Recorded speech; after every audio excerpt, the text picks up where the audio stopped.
गर्मी की छुट्टियां थी। वाराणसी शहर में रहने वाले 3 दोस्त पीहू, कबीर और गोलू गर्मी की छुट्टियों में बहुत बोर हो रहे थे। तीनों दोस्त बोर होकर इधर उधर घूम रहे थे। करते भी क्या, मोबाइल की बैटरी भी खत्म थी। घर पे डांट फ्री में मिल रही थी और खेलने के लिए कोई नया आइडिया भी नहीं था। तभी कबीर ने बोला, चलो पुराने रेलवे स्टेशन चलते हैं, वहाँ कम से कम हवा तो आएगी। गोलू ने शक से पूछा, हवा या फिर सिर्फ मच्छर मिलेंगे? फिर तीनों चल पड़े। वे घूमते घूमते पुरानी रेलवे स्टेशन के एक सुनसान हिस्से में पहुंच गए।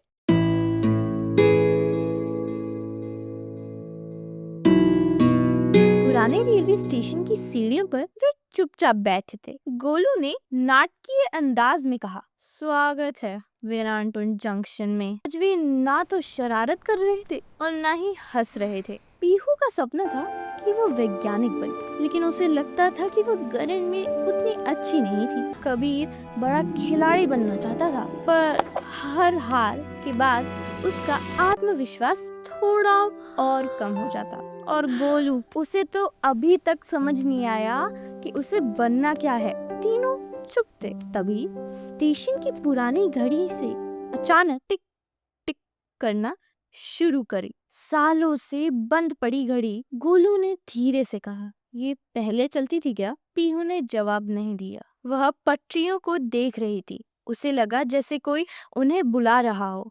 और तभी वहाँ एक टूटा फूटा टिकट काउंटर था, जिस पर धूल जमी हुई थी। अचानक खिड़की के अंदर से एक सुनहरी टिकट बाहर फिसलकर गिरी। पीहू ने टिकट उठाया। उस पर लिखा था, समय एक्सप्रेस, केवल जिज्ञासु यात्रियों के लिए। कबीर बोला, जिज्ञासु? गोलू तो सिर्फ जलेबी के लिए जिज्ञासु होता है। गोलू ने मुंह बनाया, कम से कम मैं टिकट पढ़ सकता हूँ। कबीर हंस पड़ा, अरे ये तो किसी फिल्म जैसा लग रहा है। लेकिन तभी दूर से सीटी की आवाज आई।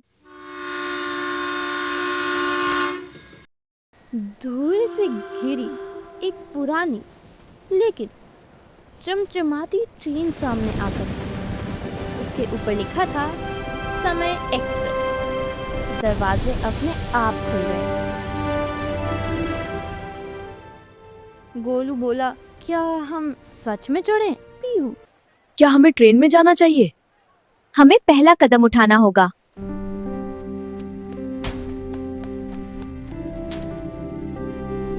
मैं खिड़की वाली सीट पर बैठूंगी। मैं बर्थ पर सोऊंगा। मैं तो ऊपर जाके मस्त सोऊंगा।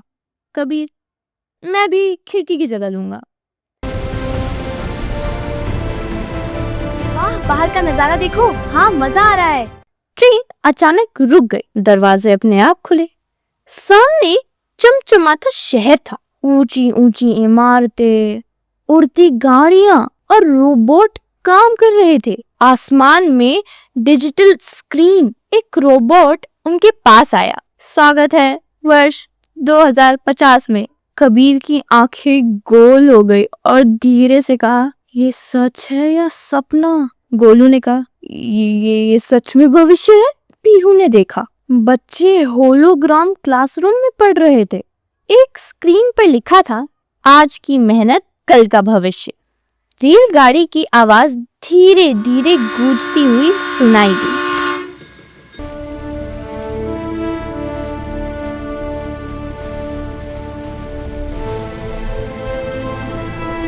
ट्रेन फिर चली। ट्रेन धीरे धीरे रुक गई। दरवाजा खुलते ही सुनहरी धूप की एक लहर अंदर आई। तीनों ने बाहर कदम रखा और सामने जो दृश्य था उसे देखकर वे कुछ पल के लिए बोल ही नहीं पाए। उनके सामने एक विशाल प्राचीन राजमहल खड़ा था। दरबार सजा हुआ था। संगीत धीमे धीमे बज रहा था। कुछ सैनिकों ने बच्चों को देखा और फिर बोले कि उनके कपड़े कैसे अजीब लग रहे हैं और कहां से आए हैं वे। तुम बच्चे कहां से आए हो? सैनिक बच्चों को लेकर राजमहल में राजा के पास ले गए। सिंहासन पर एक तेजस्वी, शांत और गंभीर राजा बैठे थे। उनकी आंखों में कठोरता नहीं बल्कि गहरी समझ थी। तीनों बच्चे धीरे धीरे आगे बढ़े। राजा ने उन्हें ध्यान से देखा। राजा ने पूछा, तुम कौन हो? कबीर बोला, हम भविष्य से आए हैं। राजा मुस्कुराए। कुछ क्षणों की मौन गंभीरता के बाद राजा ने प्रश्न किया, तो बताओ तुम्हारे समय में सबसे बड़ी ताकत क्या है? तीनों एक दूसरे को देखने लगे। कबीर सोच रहा था, शक्ति। पीहू के मन में आया, ज्ञान। गोलू थोड़ा घबरा गया। कुछ पल की चुप की। फिर पीहू ने साहस कर के बोला, ज्ञान महाराज। राजा मुस्कुराए। ज्ञान सही है। अपने समय की अच्छी चीजों के बारे में बताओ। बहुत सारी चीजें हैं महाराज।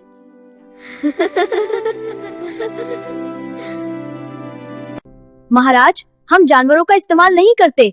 हम बस सबसे आसान है सो सकते हैं और हवाई जहाज सबसे तेज है। बहुत दिलचस्प। तुमने मुझे नई चीजें सिखा दी। महाराज, बात करने के लिए हम मोबाइल फोन का इस्तेमाल करते हैं। Mobile phone? राजा, मोबाइल और हवा जहाज क्या होता है? हवा जहाज में हम दूर शहरों या दूर देशों तक जा सकते हैं। हवाई जहाज हवा में उड़ते हैं और बहुत तेजी से हम दूसरे शहर या दूसरे देश जा सकते हैं। राजा, वह हवाई जहाज कितनी तेज से चलता है? कबीर, 2000 से 3000 किलोमीटर हम 2 से 3 घंटे में पहुंच जाते हैं। राजा, इतनी सारी दूरी सिर्फ 2-3 घंटों में पूरी हो जाती है। और वह मोबाइल क्या चीज है? गोलू, जब हमें किसी से बात करनी होती है या गेम खेलना होता है तो हम उस पे खेलते हैं। राजा, बात करने का क्या मतलब होता है? पीहू, अगर तुम अपनी बहन से बात करना चाहते हो या अपने भाई को बुलाना चाहते हो तो तुम तुरंत उन्हें बुला सकते हो। राजा, तो तुम्हारे कहने का मतलब है हम तुरंत बात कर सकते हैं? पीहू, हाँ।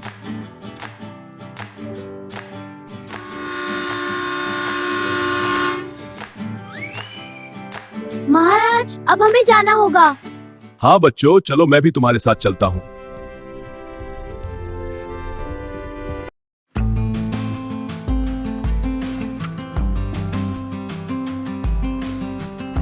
चलो बहुत थक गए हैं, सो जाते हैं। अगले दिन उठते ही उनके सामने एक नई जगह थी। उनके सामने उनका ही भविष्य खड़ा था, एक विशाल प्रयोगशाला। उनके सामने खड़ी थी एक आत्मविश्वास युवती।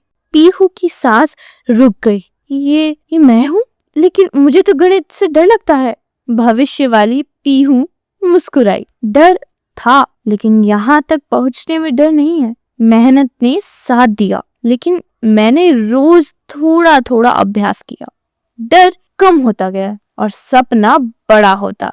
छोटी पीहू ने धीरे से सिर हिलाया। उसके अंदर एक नया साहस जन्म ले चुका था।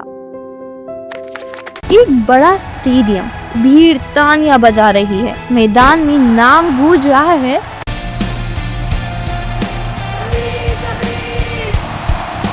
Kabir Kabir Kabir Kabir. Don't be afraid to lose, one day you will become successful. हार से मत डरो, एक दिन तुम सफल बन जाओगे। छोटा कबीर, सदबद भविष्य वाला कबीर उसके सामने आया। हर हार ने मुझे बेहतर बनाया। अगर मैं छोड़ देता तो आज यही नहीं होता। छोटी कबीर की आंखों में चमक आ गई। उसे समझ आया, हार अंत नहीं होती, तैयारी होती है। एक दूसरी स्टूडियो, दीवारों पर रंगीन चित्र। उनके बीच खड़ा था एक मुस्कुराता हुआ युवा कलाकार। गोलू ने धीरे से पूछा, क्या मैं? भविष्य वाला गोलू हंसा। तुम पेंटिंग बनाना तो पसंद करते हो, लेकिन तुम इसे सीरियसली नहीं लेते। छोटा गोलू चुप हो गया। उसे याद आया वह अक्सर कॉपी के पीछे कार्टून बनाता था, लेकिन सोचता था ये कोई बड़ा काम नहीं है। भविष्य वाला गोलू बोला, तुम हमेशा चित्र बनाते थे, बस तुमने उसे कभी अपना सपना नहीं बना। छोटा गोलू चुप रहा, फिर धीरे से बोला, शायद यही मेरा रास्ता है। ट्रेन की सीटी फिर गूंजी। तीनों दोस्तों को समझ आ गया उनका भविष्य उनके आज पर निर्भर है। समय की आलसी ट्रेन हमें भविष्य नहीं दिखाती, वह हमें हमारी हिम्मत दिखाती है। बस एक कदम और एक दिन आप खुद अपने भविष्य से मिलेंगे।